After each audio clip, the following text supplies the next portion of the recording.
Welcome back to the City Current Show. I'm your host, Jeremy Park. We're always honored to bring you inspiring stories of individuals and organizations making a difference and powering the good. And we're honored to talk about Corner to Corner. We're here with the Executive Director, Shana Berkeley. How are you doing, Shana? I am excited to be here, full of excitement, gratitude, and happy to see you. How are you? Doing well. So let's start, before we dive into the organization, let's talk about you because you are a graduate. And so when you talk about you being the executive director, you have a personal storyline with Corner to Corner. I do. So give us a little bit of your personal background on this. Yeah, so Corner to Corner is a nonprofit here in Nashville. And one thing that we do, we have two programs, but our biggest program is called the Academy. It's an entrepreneurship program where we help underestimated entrepreneurs plan, start, and grow their own small businesses. So way back in the day, in like 2017, which feels like a long time ago because of a pandemic, right? I was a lawyer. And when I was practicing law, I had all these colorful outfits and I loved accessories. And my self-expression and fashion inspired my coworkers as well. And I thought this could be a business. But even though I had a doctorate degree, I didn't know where to go to turn that idea into a money-making reality. And so on Facebook, Mignon Francois of the Cupcake Collection was talking about Corner to Corner in this business class, and I knew that was the place for me. So I enrolled in the Academy in 2017, and I graduated in November. After that, I volunteered. Anytime the doors were open, Jeremy, I was there because I believed in the mission, built community. And then in 2019, I came on as a full-time staff member. In the beginning of 2022, I began my stint as the executive director. And so very excited. I've seen all of the programs grow and change and flourish and really have personally benefited from the work of Corner to Corner. Absolutely. So let's go ahead and dive deeper in. When you talk about kind of the three areas, education, economic development, and spiritual growth, talk about kind of how that manifests throughout the different programs. Yeah, so we are a faith-based nonprofit. And so what that means is that we believe that we all are made in the image of God, right? So we're all both beautiful and broken, but that is also like a gift because it means that no matter where you are economically, that we all can work together, and it's a relationship of give and take. And so that's really our spiritual part of it. And really we have Bible studies and other things you can learn about on our website at cornertocorner.org. Regarding the education, we have a kids program, and we know that 2/3 of our kids are not reading on reading level in metro schools, no matter how hard our teachers are working. And so we know as a community group that it's our part to make sure that all of our kids have what they need, but we want to do it in a really creative way. So we have a program called Script to Screen where we help kids fall in love with literacy through making their own movies. They have a red carpet premiere that is premiering those 5 movies on May the 12th. It's free, it's family friendly. Everything is on our website or on our Instagram at Corner to Corner. So follow us there. It's going to be a daily dose of joy over on our Instagram. And so what those kids do is they actually watch a movie, Black Panther, Inside Out, and they read the script, and it starts to connect with them that, oh, wait, literacy and reading, vocabulary, punctuation, it's all necessary to do the things I want to do, like be a YouTuber or be an actor or be a director. After they kind of make those connections, they write their own movie, they record their own movie, and that's what the red carpet premiere is for them to share their own movies. And it's like Comic-Con. So it's really cool, really fun, and a great experience for our neighbors and our friends. We also have the Academy, which is our economic arm. And it is a 10-week class where we teach underestimated entrepreneurs how to plan, start, and grow their own small businesses.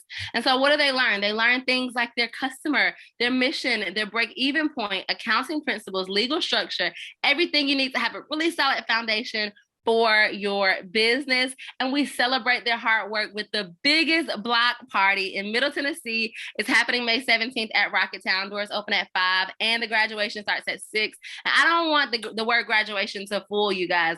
Like, Jeremy, this is so fun. It's a DJ, it's music, it's food, it's a vendor village where you can shop these. And then it's a celebratory moment where we celebrate all the people who have completed the class. And it's a compassionate pitch contest where they win over $20,000 worth of cash and prizes. So it's a big deal. We're expecting over 800 of our neighbors, and it's free and open to the public. And we want to invite everybody to come celebrate with us.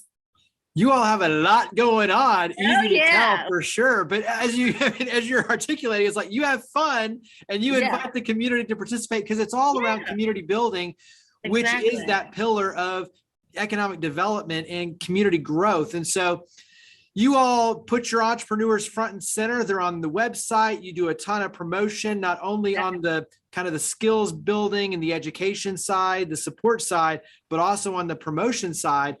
Talk about the bigger picture of promoting entrepreneurialism, but really the economic growth, the engine of job creation, and giving people who normally wouldn't have a chance, giving them access to these opportunities. I think there's a big piece of this of access.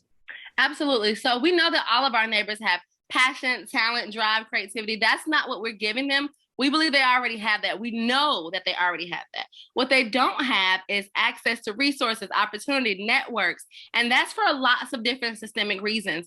But we want to eliminate barriers and create on-ramps to those opportunities. We want to stop gatekeeping. We want to stop being the people who decide what's right, wrong, good or bad, and also say, hey, this is open for everyone if you're interested. And we have 524 graduates in the 5 years we've been doing this. And in 2021 alone, they put $13 million back in the neighborhood economy. And Jeremy, let me give you a couple of stats. So per Goldman Sachs, who's one of our partners, about 13% of businesses are owned by white men, while 0.5, not even 1% of businesses are owned by Black women. So we believe that everybody has passion and drive. What's the difference? It's access, right? It's access. 99% of the GDP in Nashville are owned by white firms, but 99 about in the 60s, close to 70% of Nashville identifies as white.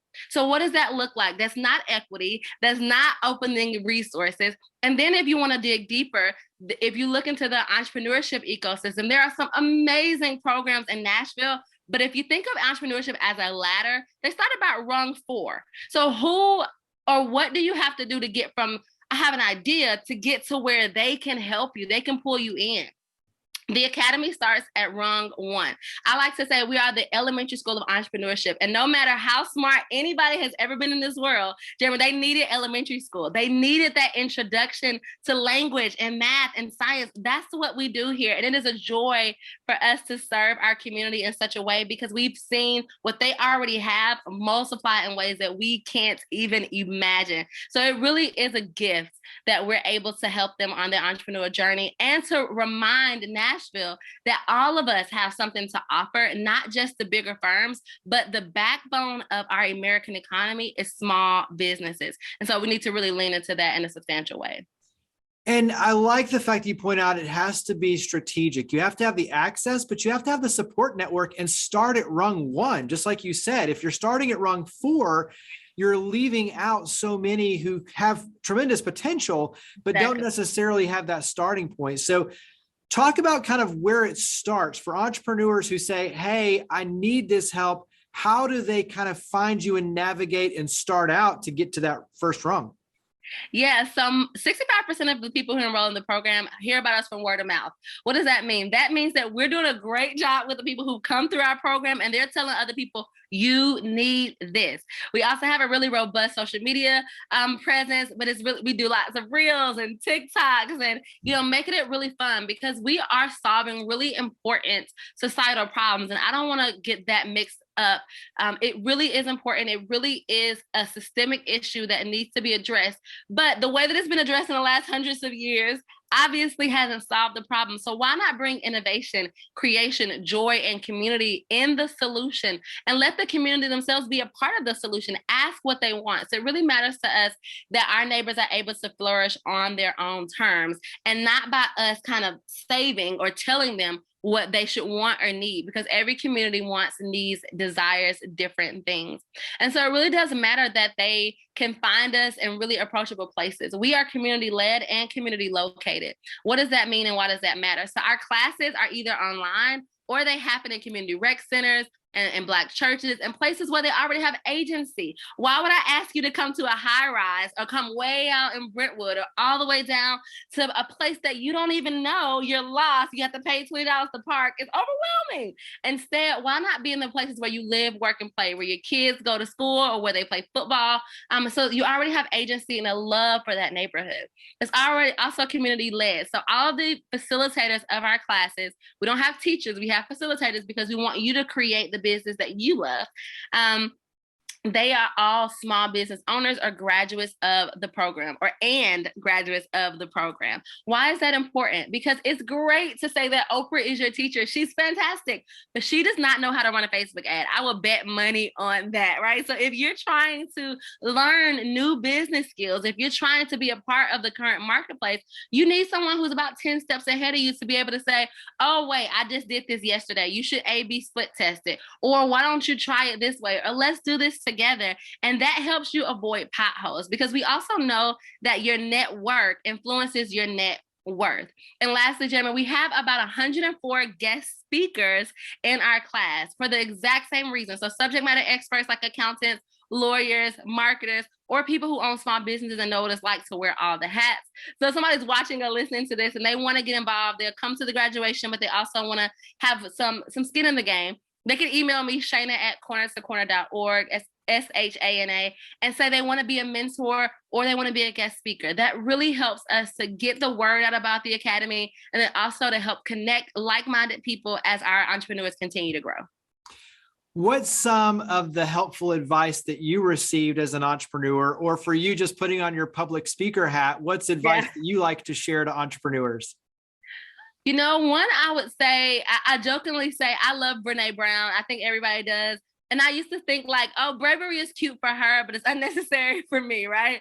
But really, bravery shows up and being who you want to be authentically, and being unapologetic about that. And so a lot of times when Black entrepreneurs are breaking into quote unquote mainstream markets, because it's really interesting. Most people see businesses that are owned by white people as businesses for all, but businesses that are owned by Black people as Black people businesses. So they may not actually shop them because they don't see they have a place there. And so a lot of times Black people are trying to convince the mainstream, be like, hey, this is a store. It's fine. It's just like Target, but not owned by, old white men.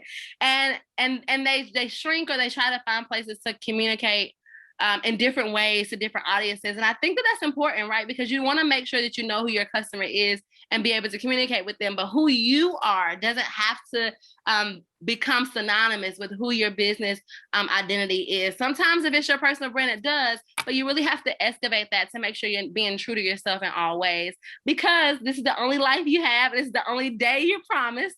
And so you want to make sure that it feels really authentically you, but also to turn to your neighbor, to turn to other people, to share resources, to build community. And we love to say at Corner to Corner that the party has already started. And what we're doing is welcoming you into the party. So you're welcomed. And, if you hear something that you like, don't hesitate. Go ahead and email, find whatever sets your hearts on fire, whatever nonprofit feels good to you, and lean into that. I love it. That's awesome. And I think as a society, we need to have the abundant mentality that we all can rise together instead of this scarce mentality. And, we've got to hold our own. It's like we can lift each other and all build amazing things together. And it's how can the community help? Yeah. So how can we help your efforts? Yeah. So a couple of things. One of you, like, I've been looking for a place to donate. I'm really trying to learn more about philanthropy, or I am a philanthropist and I'm looking for more places to help our Nashville natives, or neighbors rather. Join us to donate to the party. So cornertocorner.org/donate is our website. If you want to be a guest speaker, or if you want to be a mentor, if you're a business professional, send me an email, Shana at cornertocorner.org. And we're trying to get 800 people to our community block party to celebrate the work of these entrepreneurs, and then 200 people to celebrate the work of our kids. So if either of those feel interesting to you, mark your calendars, follow us online, and show up at those events. Let us know you're excited about the work and you care about our neighbors. So I think those 3 ways, pick one, pick all of them work for us. We would love to have you. Touch on the fact for the kids, like what you've been able to see with the growth. I think that that's a very important piece of this, because I look at the screenwriting and reading a script is really brilliant because it's something that excites them. But to your point, even going through in the difference of what a period means in the script versus an exclamation mark and how that plays different when you're acting that role. So really cool to be able to learn kind of the literacy side of this through movies, but share the success of that program, what you've seen with the growth of the students. Absolutely. So that's more of our younger program. That program's been around about 2 years, but even in that short amount of time, we've seen some of our students be able to read up a grade level based on the participation in that 12 weeks. They do a pre and a post test. And we use testing for all of our programs from Vanderbilt, Belmont, or we're starting to work with Notre Dame. So we really have brilliant minds helping us measure success in all the programs that we do. And these kids are really learning how to read, but not only about literacy, Jeremy. Let me tell you something that happened that I was unexpecting. They have come out of their shell. Their parents are coming to us like, my child was so shy. My child only wanted to come home and watch TV or be on the phone. They're telling me about a script. They're memorizing things. We're acting this out as a family so they can be ready for the program the next day. They're asking for cameras. And we are not holding back. We're giving them an industry standard cameras. We're using boom mics. We're not afraid of them touching and feeling and breaking. That's why God gives you insurance, right? But we want them to be exposed to the possibilities and have that in their toolbox. And so the kids are saying, I want to be a YouTuber, but I know how to use this. I understand what a lapel mic is. They're walking around calling them like lavs and these little like industry code names. And they're talking about the rule of thirds. We do things about photography, and their photos are so interesting. Their mom's like, oh my God, all they used to do on their cell phone is play games. Now they have a camera roll and they have photos and they want me to print it out. Their families are seeing them transform. So community work, teamwork, confidence, communication, all these things are also growing while we're really helping them understand the importance of literacy and why literacy is interesting and fun. Let's be honest, the way that we used to teach reading 50 years ago is not working. It's not going to work because of our attention spans. It's not going to work because of distraction. And it's not going to work because of class sizes and really how challenging that has become in the metro school system. So we're very excited about the work of Scripts is Green, love to see it grow. And if you love literacy or if you love film and you want to volunteer with us or facilitate with us, we would love to have you. So also you can send me an email and I will connect you to the right people. Great stuff. I love it. Wrap up with contact information. You've kind of said it throughout, but website, social media, your email, where do we go to connect in and learn more? Yes. So if you want some joy on your social media every day, follow us on Instagram or Facebook at Corner to Corner Nashville. Our website is cornertocorner.org, where you can just get an overview of who we are and what we do. If you know what you want to do and you're like, I'm going to do it now before I forget or before I decide something else and shiny comes my way, send me an email, shana@cornertocorner.org. And make sure, guys, if you do nothing else, you mark your calendars for May the 12th for our kids' red carpet premiere and May 17th for the biggest block party in Middle Tennessee. It's called the Academy Graduation. It's lots of fun. You won't want to miss it. Everything is family friendly, so we hope to see you there. Absolutely. Well, Shana, thank you for all you and your amazing team do. Thank you for coming on the show. All right. Have a good day, Jeremy. Thanks.